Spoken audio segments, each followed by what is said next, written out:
The Messenger ﷺ says in the authentic hadith, when it's the first night in Ramadan,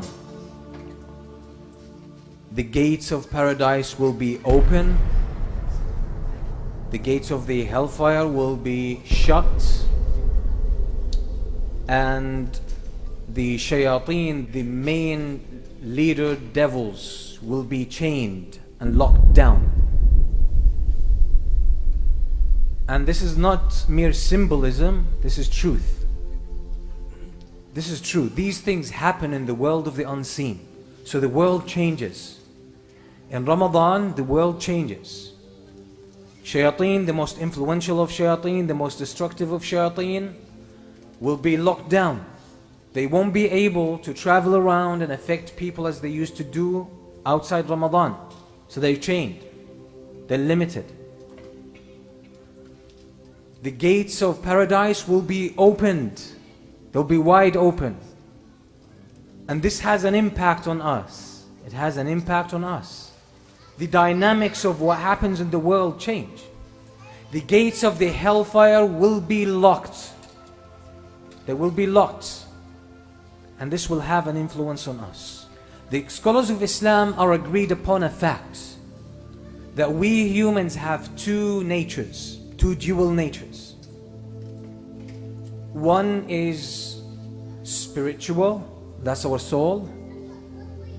That's our soul, that's the invisible part of who we are.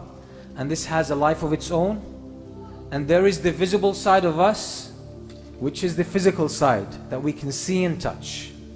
The spiritual side of us has more of an angelic nature. It yearns to Allah subhanahu wa ta'ala.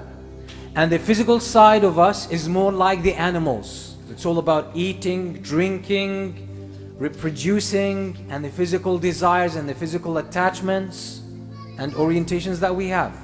And upon death, these two natures will be separated. The soul will depart the body. The soul is part of the world of the unseen. We can't touch it, we can't smell it, we can't taste it, we can't even hear it. That's the soul, but that's who we really are. حَقِيقَةُ الْمَرْءِ نَفْسُهُ, as the scholars say.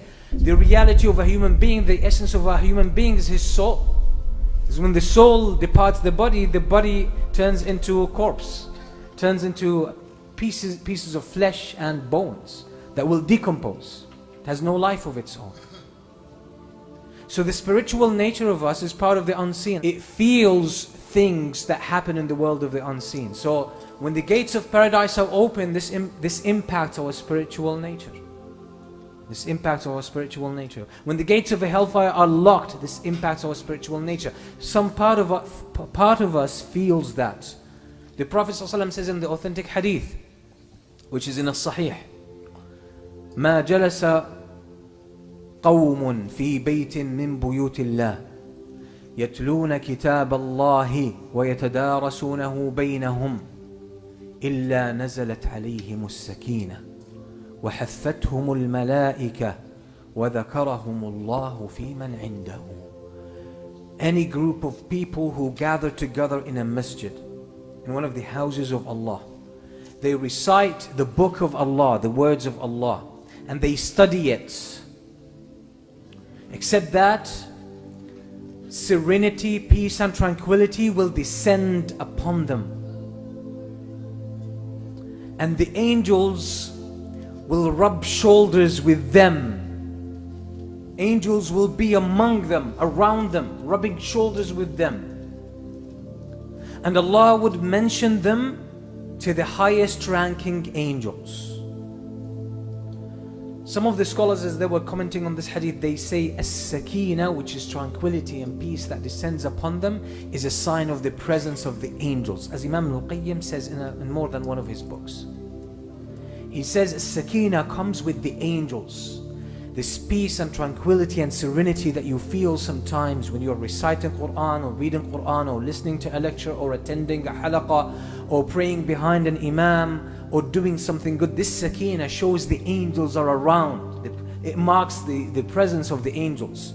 You don't figure this out with your brain. You don't feel the angels physically. You don't touch them. You don't smell them.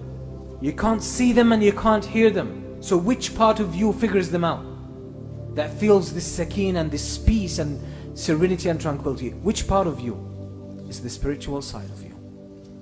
So since we feel our souls feel the presence of the angels, don't you think the soul feels that the gates of paradise are open? The gates of the hellfire are locked, the shayateen are locked down?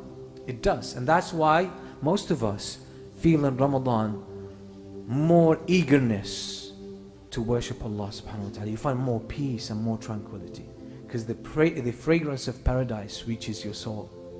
It recognizes that at a subtle level that you cannot capture with your senses. So that's what happens during Ramadan. This is what happens. This is why Ramadan is a special time. These things are not a figment of imagination that we're just talking about in a symbolic sense. These are realities of life. These are things that are happening.